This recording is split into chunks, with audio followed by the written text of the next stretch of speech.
कौन है पवन जी? भोजपुरी के पावर स्टार। हम नहीं जानते। देखो भाई, अभी इसके वजह से एक बहुत बड़ा प्रॉब्लम खड़ा हो चुका है, लेकिन इसका पीछे का जो कारण है वो मैं आपको इस वीडियो में बताऊंगा। और सौम्या पोखरेल तो पहले ही बोल चुका है कि वो पवन सिंह को जानते हैं, लेकिन अभी रिसेंटली वो क्यों ऐसा बोल रही है? पहले तो बोल चुका है कि वो जानते हैं, पर अभी कह रहा है नहीं जानता हूँ। तो इसका पीछे का जो लॉजिक है, इसका पीछे का जो राजनीतिक है, वो आपको मैं इस वीडियो में बताऊंगा।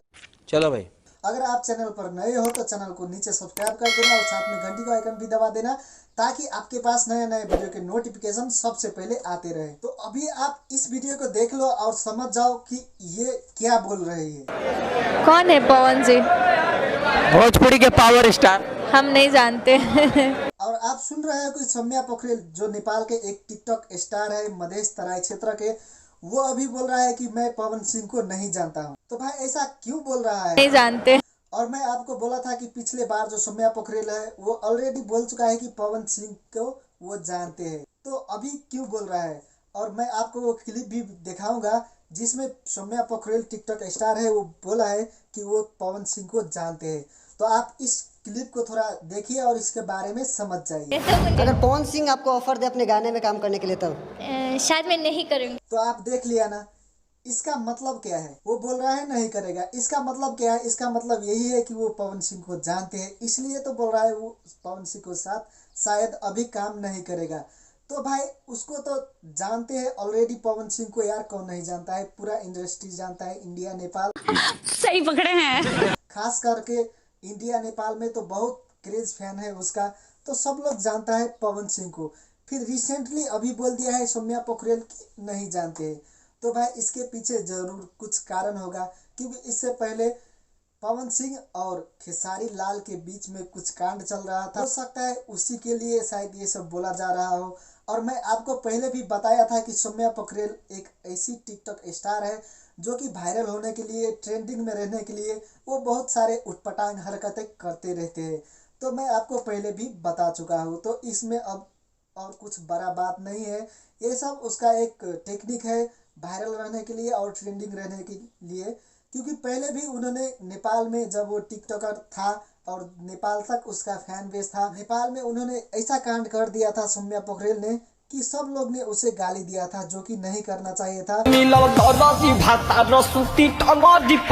और ये एक ही वीडियो नहीं है, ऐसे बहुत सारे वीडियो आपको टिकटॉक पर और यूट्यूब पर देखने को मिल जाएगा। मतलब फॉलोवर और वायरल होने के चक्कर में कुछ भी कर सकता है। क्या है ये? इतना जो दिख रहा है वो काफिर नहीं है क्या? और भी खोल के दिखा दोगे? माल पटल रात में भैया के बारात में। और ये कहाँ से आता है? ये वही लड़का का काम है जो साला ठरकी होता है। शादी में तो जाता है, लेकिन शादी से उसका कोई मतलब ही नहीं होता है। वो बस लड़की का फोटो खींचते रहता है, वीडियो बनाकर यूट्यूब और टिकटॉक पर डालते रहता है। जैसे इसे देख लो, तुम 10 लड़के मिलके एक लड़की को नहीं डांस करा सकते हो, नहीं नचा सकते हो, लेकिन इधर देखो साला 2 लड़की एक लड़की है, डांस कर रहा है, उसी में सब लगा पड़ा है। कौन है ये लोग? कहाँ से आते हैं? एगो बात कहवा, कौन एकरा कथी कहे छै? देखा, टिकटॉक पर अभी ये सब चल रहा है। साला कोई भी कहीं से आया और अपलोड कर दिया। धोखेबाज गे। साला ये जो तुम्हारा कांड है ना, इसको थोड़ा साइड में रखो, इसको सीक्रेट रखो। अगर यही करना है तो दूसरा साइड पर जाओ, थोड़ा अच्छा से करो, खुल के करो, थोड़ा पैसा भी मिल जाएगा, 2-4 लाख रुपया महीना का। सही पकड़े हैं। जहाँ पर सन्नी लियोनी गया था, मियाँ खलीफा जाता है, वहाँ पर जाओ। यहाँ टिकटॉक में ये सब नहीं चलेगा भाई। और सौम्या पोखरेल के कांड में प्रीति पासवान क्या कह रही है आपको पता है? वो कह रही है कि माफी मांगना चाहिए सौम्या पोखरेल को। तो आप बहुत गलत हो, एक बात समझ लीजिएगा, आपको माफी मांगना ही पड़ेगा। भाई आप अपना काम करो, दूसरे के काम में टांग मत अड़ाओ। आप पर भी भारी पड़ सकता है सौम्या पोखरेल, क्योंकि वो कुछ भी कर सकता है यहाँ टिकटॉक पर ट्रेंडिंग टॉपिक में रहने के लिए। इसलिए आप इन सब पर ध्यान मत दो और आगे बढ़ो और अच्छी काम करो।